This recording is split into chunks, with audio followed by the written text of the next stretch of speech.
Она у вас красавица. Строптивая, вся в отца. Слушать не хочет про сватовство. Говорит: маменька, подожди, еще рано. Елена, нужно подойти к ее императорскому величеству Александре Федоровне. Как скучно, маменька, на этих балах. Я ровно ничего не узнала за весь вечер. Разве лишь то, что следующий будет не скоро. Начинается пост. А по мне, поститься бы духовно уже сейчас, а не по балам ходить. Елена, милая, женихи все бывают здесь. Здесь? Здесь? Все мысли Елены Павловны Гагариной в этот самый момент были наполнены вспыхнувшей влюбленностью к Александру Рочеву. Она восхищалась его романтической натурой, решительностью, смелыми стихами. Это Гагарина, фрейлина императрицы. Тетушка, он не такой, как все. Он хочет служить Отечеству, открывать новые земли. Он пишет стихи. Я восхищаюсь им. Так бывает всегда. Вы не понимаете меня. Стать женой князя Константина по настоянию отца – это же убийство моих чувств, убийство моей жизни. А зачем ты живешь? А ты знаешь, для чего рождается женщина? Ну да, я понимаю, и тоже хочу быть матерью, хозяйкой большого дома, но более мне хочется, чтобы я восхищалась мужем и шла за ним на край света. Поверь, дорогая, край света везде. Милая моя тетушка, я хочу сама открывать новые земли более чем хозяйка большого дома. Дом может быть и маленьким, а может быть и всей этой землей. Планета такая огромная, и никто не знает, сколько на ней земли, воды, людей. Более чем странное твое неженское желание. Ну да, я тоже мечтаю о детях, но мне кажется, что их счастье зависит и от моего. Ты всегда была другим ребенком, немного диким. Вот и манит тебя эта дикость. Думаю, отец твой будет против такого выбора. Ведь наш род должен быть во дворце. Я сбегу. Как же я тебя понимаю. Ты красивая и умная, в тебе есть и женщина, и мужчина. Твоя недетская мудрость могла бы сыграть большую роль, будь ты императрицей. Но этому не бывать. Поэтому беги. Иначе это будешь уже не ты. Я-то знаю о тебе все. Но это самоубийство. Отец жестокий и не простит. Я люблю его. Надеюсь, он поймет. Как много условностей в нашем мире. Я должна быть кроткой и образованной, слушаться родителей, даже о том, с кем мне разговаривать, а с кем нет. мерило наших любезных взглядов положение в обществе, состояние. И сколько бы мы ни восхищались поэтами, художниками, воспринимать их как людей нашего круга нельзя. Кто создал эти круги? Этот человек не будет твоим мужем. Ты дочь и должна слушать отца. Это последнее, что я могу сказать тебе. Неужели мне так никогда не стать ученым, исследователем, мореплавателем? Неужели сие невероятно интересные занятия для личности, для общества могут быть уделом только мужчин, да еще и невысокого происхождения? А ежели это невысокое происхождение дает самую что ни на есть высокую духовность и жертвенность, как на пике развития личности человека? В Можайске в мае 1828 года Елена и Александр тайно венчались. Сенатор, друг Николая I, Павел Гагарин, отрекся от дочери. Началась новая эпоха непокорной, умной, красивой женщины. Дорогой мой отец, ты, верно, никогда не простишь моей непокорности. Это страшно отрекаться от детей, и я тоже не пойму тебя. Но буду любить и верить, что ты простишь. Девочки вырастают и могут желать большего, чем нужного обществу замужества. Тем более, что общество развивается, и очень скоро образованные женщины станут важной его частью. Они смогут приносить пользу не только от рождения детей, но и от того, во что они влюблены. Я влюблена в жизнь, в мою жизнь, в мою эпоху, в моего мужа, в поэзию, в свои мечты. Я верю, что мои мечты о семье, служению Родине и нашему несовершенному обществу найдут дорогу к свершению. А мой любимый Сашенька вселяет в меня веру, что мои сны будут вещими. Александр Ротчев поступил на государственную службу и по предложению руководства русско-американской компании отбыл в Америку комиссионером.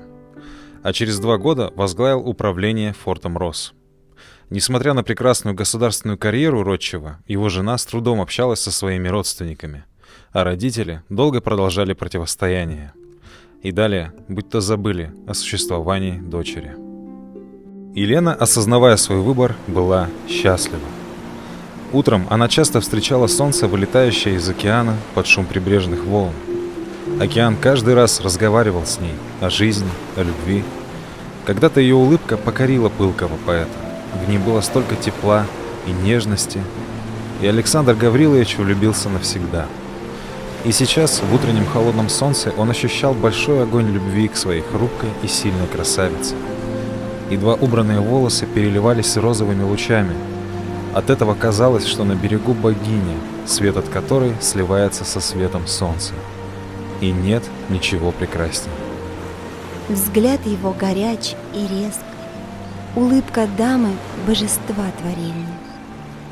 Слышишь звуки? Видишь? Здесь двое. Чувствуешь властные руки, различаешь любви море. Летом 1836 года Ротчев с семьей на корвете «Елена» отправляется к берегам Калифорнии с поручением главного правителя колонии. Этот чудесный край настолько поражает Ротчева, что много лет спустя он скажет: Я провел там лучшие годы в моей жизни. Благоговейно ношу воспоминания этих дней в душе. В семье родилось еще 3 детей. Французский атташе писал в воспоминаниях, что был не только очарован образованностью хозяина, красотой и изяществом манер хозяйки, он нашел в форте Росс и хорошо подобранную библиотеку, и французские вина, и ноты Моцарта на рояле.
Русское поселение укрепляло дружбу с индейцами, испанцами.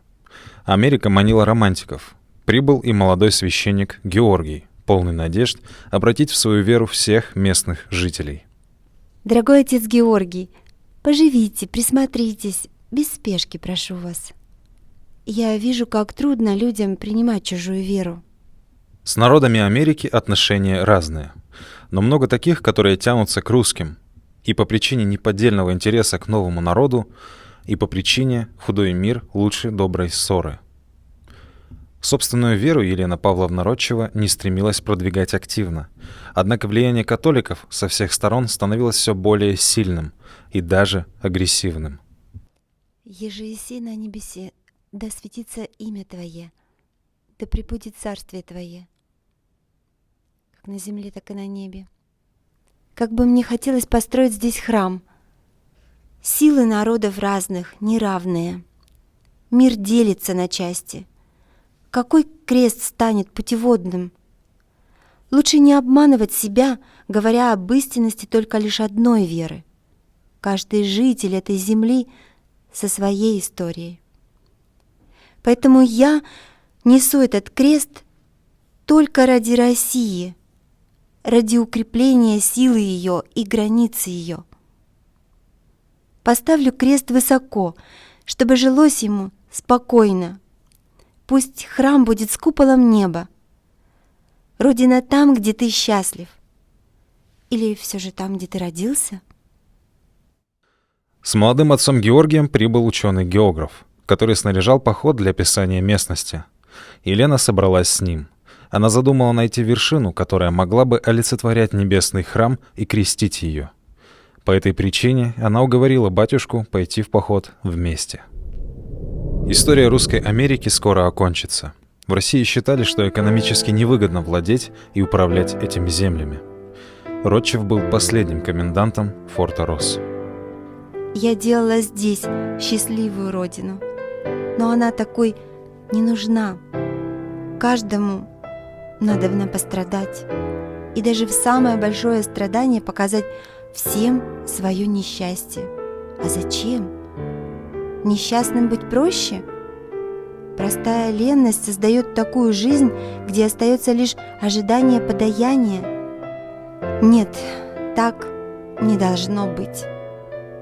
На карте Калифорнии отмечена гора Святой Елены. Именно там, по инициативе Елены Павловны Родчевой, после открытия вершины провели обряд крещения. Историю давно забыли, но имя этой женщины до сих пор живет.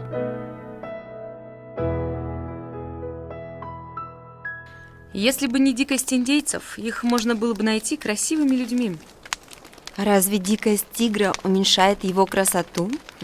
Вы, как всегда, замечаете неточность.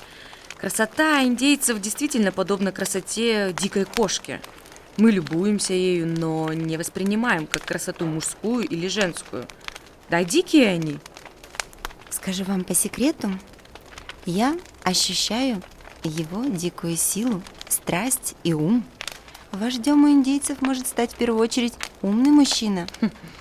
Как же вы, Елена Павловна, страсть вождя-то разглядели? Мне рассказывали, что индейцы народ сдержанный. Да, точно, только у него даже взгляд завораживает. Уж не влюбились ли вы в этого индейца? Ну, как в тигра, разумеется. Не смейтесь, посмотрите на него сами, вы поймете меня. Вождь индейского племени Салана похитил Елену. Могла вспыхнуть война из-за женщины, но мудрость и умение создавать мир исправили неверные шаги сильного индейца. История переросла в дружбу, а хозяйку форта Росс стали называть принцессой Еленой. Ведь в сказках похищают только принцесс. Одним туманным утром возле дома заржал конь. От тревоги все в доме поднялись. Знатный белый жеребец стоял привязанный к дому. В уздечку вдето перо и лента Елены Павловны, вероятно, оброненная где-то. Александр Гаврилович, ревностно посмотрев на жеребца, бросил взгляд на проснувшуюся Лену. Конь был подарком. Когда он отправляет мне в лицо своими ноздрями горячий воздух, я чувствую дыхание Салана. Ей казалось, что в этот самый момент индеец склоняется над головой и согревает ее своим дыханием. Не было ничего другого, кроме этого коня, в жизни Елены сокровеннее. Она могла долго гулять с ним, ведя под узцы, а уединившись, садилась к нему на спину, без седла, в мужскую позу, прижималась всем своим телом и, медленно повторяя движение подарка, увеличивала скорость своим желанием, своим дыханием в гриву. Конь будто врастал в Елену, издалека они были похожи на одну большую скачущую глыбу, которая уносится, не чувствуя ног, не видя ветра, не слыша солнца. Волосы падали с плеч, прическа теряла свой вид, Елена тяжело дышала, и глаза ее становились синими и горящими. Никто не видел ее вместе с Солано более того случая, но видели ее с конем. Саша, ты что-то хочешь сказать мне? А нет. Я знаю твой секрет, и говорить более нечего. Поэтому не трогай моего коня. Они оба понимали, что происходило, но никто ничего исправлять не желал. Елена все больше искала уединения с новым другом, с детьми в школе, с листками дневника, в творчестве. Временами загадочно улыбаясь, она бежала к подарку, и пока глыба не возвращалась с хрипом, потом и сбившимися локонами, смех хозяйки форта не был слышен. А после подарок спал, стоя сутки. Лишь покидая тело, можно путешествовать в пространстве и времени. Секрет, как это сделать, был подарен мне Солано навечно. В XIX веке считалось обыденностью, когда служанка рожала барину ребенка. Не обошла эта история и Александра Ротчева.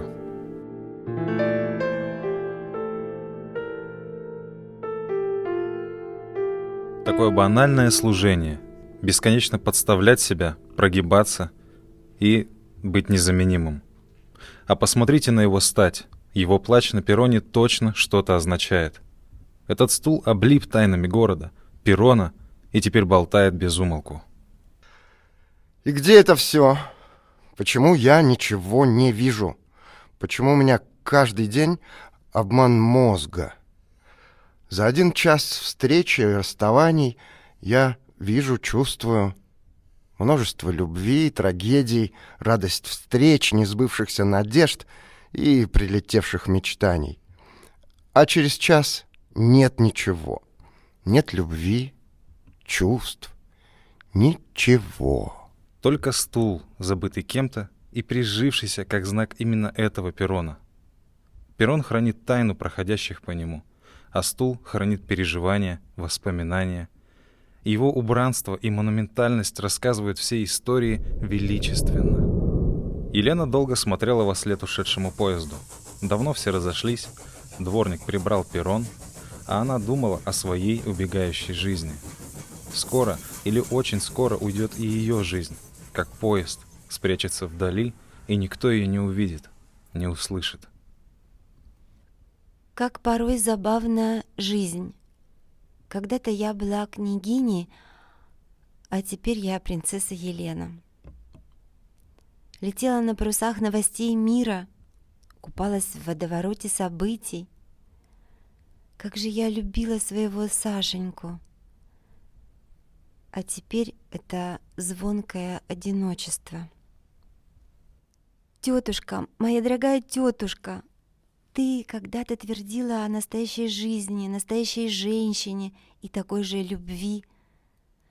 Ах, как бы мне прижаться к тебе сейчас, но уже лишь только душой.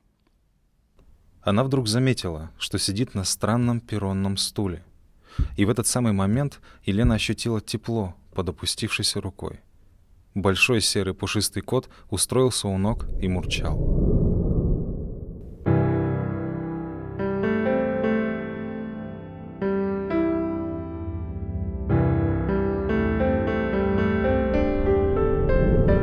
Тихое утро закончилось. Началась новая история. В 1843 году Ротчевы вернулись в Санкт-Петербург. Александр Гаврилович вскоре получил назначение на дипломатическую службу. Сначала он отбыл в Ташкент, Тегеран, а далее трудно перечислить города. Проще сказать, что все континенты посетил неутомимый поэт. искатель. Однажды мое решение навсегда оторвало от семьи. С этим трудно жить. А сейчас я хочу навсегда расстаться с Александром. Его постоянные отъезды, история в Америке мешают вернуть даже дружбу. Ничего общего уже не существует, лишь прошлое. Александр Гаврилович настолько увлечен своей службой, что забывает о нас. Саша, прости, я любила тебя огненно. Нет места в нашей семье предрассудкам, но есть место честности. Я и сейчас люблю тебя, но мне нужно идти дальше. Развод с мужем – простая формальность, которая в обществе не может быть принята благосклонно. Однако для Елены бросить вызов – это великолепное новое занятие. Америка. Счастье осталось там навсегда. Может быть, мне вернуться? Там моя школа, мои дети. Знаешь, что все быстротечно? Помнишь, что с нами было? Не вспомнишь, что мы беспечно прощаем себя за сегодня уныло. И платим мы за сон в настоящем, и вновь ждем завтра жизни, обманом утешая себя спящего, а сердце бьется сегодня. Елена Павловна решила поступить на службу в школу. В Калифорнии она успешно организовала обучение более 50 детей. У нее остались записи своих уроков, переводы французских учебников. И снова в путь. Ротчев стал будто невидимым, получил назначение в Иран и пропал. Девочки со мной. Сибирь станет для них выпускным экзаменом в жизнь. Елена разглядывала карту Иркутской губернии, простиравшейся на полмира. Ее поход в управление русско-американской компании на мойке в Санкт-Петербурге укрепил мысль о поездке в Америку. Все, о чем я мечтала в детстве, сбывалось именно там. Звезды над головой, океан у порога дома, покоренные вершины, счастливые дети, любимый поэт. Мне приятны эти воспоминания, и Солана приходит по ночам. Принцесса Елена, твой век стал длиннее, а будущее сжимается. В конторе русско-американской компании ее встретили дружелюбно и рассказали о плачевном положении Аляски. При этом торговля с Америкой продолжалась, и экспедиции собирались купцами уже без ведома управления. Лене вспомнилась дорога в Америку и домой. Какими разными могут быть одинаковые пути в разных направлениях? Те же моря, горы, острова, киты по пути, но все, решительно все имеет другие краски. Безумное желание повторить путь к счастью овладело женщиной и грело весь трудный путь в Сибирь. Распоряжение о назначении начальницей сиропитательного дома в Иркутске Елена Павловна забирала из рук самой императрицы Александры Федоровны. Вас не одолела усталость, княгиня? Нет, Ваше Величество, думаю, быть полезной империи долго. Но почему в Сибири? Сибирь обычно рушит желания. Но можете передать мои добрые пожелания здоровья женам страдальцев. Gute Fahrt. Александра Федоровна хорошо помнила молодую девушку, которая была ее фрейлиной, и которая спустя годы превратилась в мудрую и вместе с тем странную женщину, готовую трудиться в холодной Сибири вместе политических ссыльных. Женское образование, которое в Иркутске увидела Елена Павловна Ротчева, находилось в младенческом состоянии. Нет книг по многим дисциплинам, даже в библиотеке города. Нет учителей, способных передать девочкам настоящее знание и вселять в них веру. Сударыня, неужели мы с вами не сможем создать нормальную школу? Как вы работали ранее? Потрудитесь открыть мне ваши правила. У нас все было спокойно и размеренно. Девочки и мы были довольны. Ваши же требования странны. Зачем воспитанницам музыка и стихосложение, например? Эти дети и так получают здесь то, чего бы никогда не увидели в своей семье. А философия? Вы заставляете каждодневно писать новые уроки. Странные требования. Девочкам достаточно рукоделия, правописания и арифметики. Да. И вообще, вы общаетесь с воспитанницами на равных, обсуждая взрослые проблемы. Не рано ли? Ваша уверенность – это величайшая ошибка, свойственная многим воспитателям, о том, что дети не в состоянии поднять высокого. Все прекрасное и истинное доступно детям. Так есть зеркало, уменьшающее предметы, но не искажающее их. Я испытываю несказанное удовольствие, когда делюсь знаниями. Если я встречаю влюбленные глаза детей, я счастлива. А вы, сударыня, довольны своим трудом? Популярность единственной школы для девочек росла. Нужны были средства для развития. Решено принимать в школу с пансионом от родителей. Первыми эту идею поддержали семьи Волконских, Сибиряковых, а позднее там учились и губернаторские дочки. Школа расцвела, несмотря на трудности госпожи Ротчевой в общении с учителями. Все новое плохо входило в жизнь почтенных особ. Елизавета Михайловна, вы, сударыня, умница. Только женщина могла придумать такое. Умереть и сделать так, чтобы школа жила и без вашего участия. Какое благоразумное распоряжение. Дорогая моя, все хорошо. Школа воспитывает в девочках культуру по отношению к себе, творчеству, развитию, воспитывает любовь к родине. Мы учимся любви к жизни. Я позаботилась об этом. Здесь учатся дети всех сословий в одном классе. И это хорошо. Видишь, тебя нет, но ты в вечности. Купчиха первой гильдии Елизавета Медведникова при своей жизни разработала план создания школы для девочек из бедных семей и сирот, чтобы дать им начальное образование и профессию. Предчувствуя смерть и возможность незавершения дела, Елизавета оставила строгое завещание сыновьям. И они его выполнили. Средств, оставленных матерью, не хватало. И сын учредил банк. Возможно, эта идея позволила бы существовать школе и по сей день, если бы не революция. Жизнь в Иркутске, служба в сиропитательном доме на Преображенской увлекала, вдохновляла. Политические ссыльные составляли цвет интеллигенции, которые жаждали искусства и общения с умными людьми. Общество, которому как воздух нужны были знания и движения в жизни, было сжато в одну большую семью. На минуту закройте глаза. Ну закройте же. Закройте и представьте, что все, что вас окружало с рождения, в бурную молодость, все, решительно все, осталось настолько далеко, что, возможно, никогда не вернется в вашу жизнь. И вдруг появляются люди, возвращающие те самые моменты. И тогда возвращается счастье. Однажды потеряв, второй раз держишься крепче.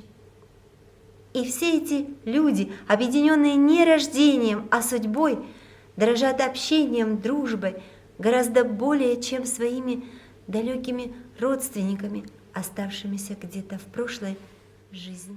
Каждый новый персонаж вливался в круг и становился совершенно своим. А женские истории здесь, в Иркутске, стали очень популярны.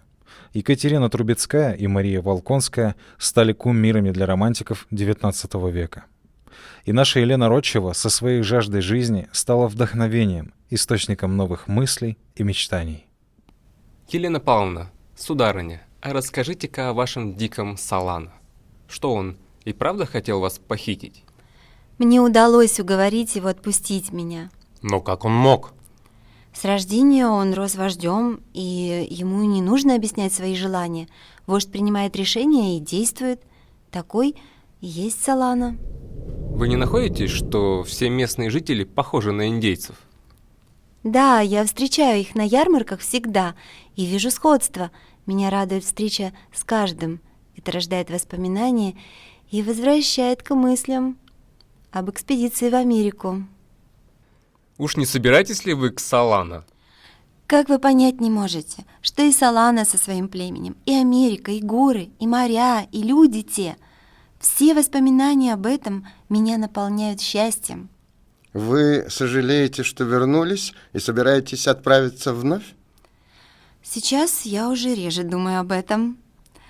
Счастье не там, где ты о нем помнишь, а там, где ты его создаешь. Стихийно сложившийся салон Елены Родчевой был популярным местом встреч интеллигенции. Частыми гостями стали ссыльные декабристы и петрошевцы. Он стал одним из мест, где иркутяне имели возможность познакомиться с нелегальными изданиями вольной прессы, обсуждать свежие литературные и политические новости. Драгоценная Елена Павловна, вчера моя дочь рассказывала о вас весь вечер. Вы снова покорили ее рассказами о великих Екатеринах, о невестке Петра и урожденной Лаваль. Я понял, что вы питаете одинаковое восхищение этим дамам. Надеюсь, вас это не удивляет? Чтобы стать великим, принято умереть.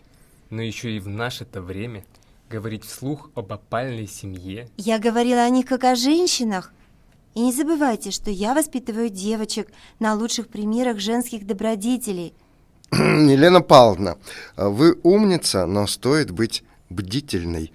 В вашей школе все еще есть место старым консервативным мнениям. Вы знаете, о ком я говорю. Я все надеюсь, что разум возьмет верх. Дети развиваются прекрасно, школа крепнет. Боюсь вас разочаровывать, но чем старше человек, тем труднее ему меняться. Видимо, старение происходит во всем и в мыслях тоже. Поэтому просто будьте осторожны. Вы нам нужны здесь. Какой-то у вас странный настрой, дорогой Михаил. Ну, в наше время возможно все. И даже ссылка из Сибири. Вот уж вы меня насмешили. И все же благодарю вас, друзья. У меня совершенно отсутствует этот страх перед мнением. И я никогда не думала о себе как о неблагонадежной. Я люблю свою родину. Будучи начальницей учреждения, Родчева совершенствовала учебный процесс.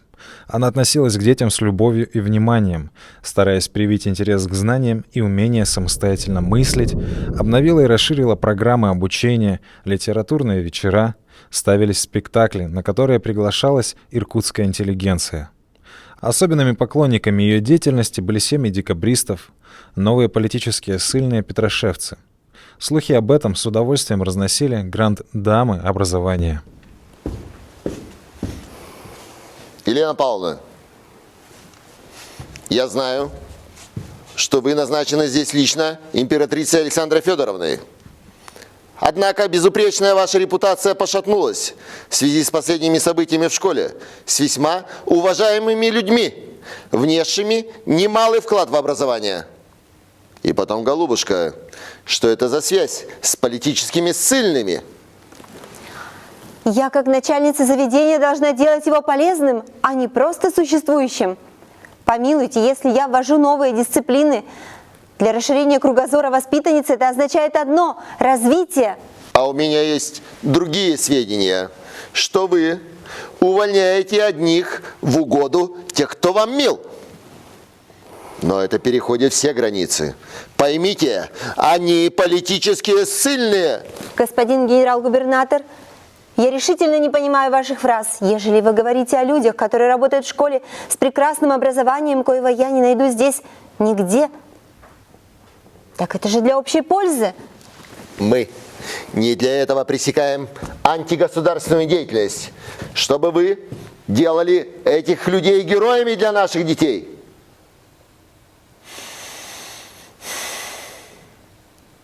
Но так как я знаю лично вашего папеньку, я не буду писать доклад о вашей антигосударственной деятельности. Я отправляю вас обратно домой. Уезжайте. Это мое единственное решение.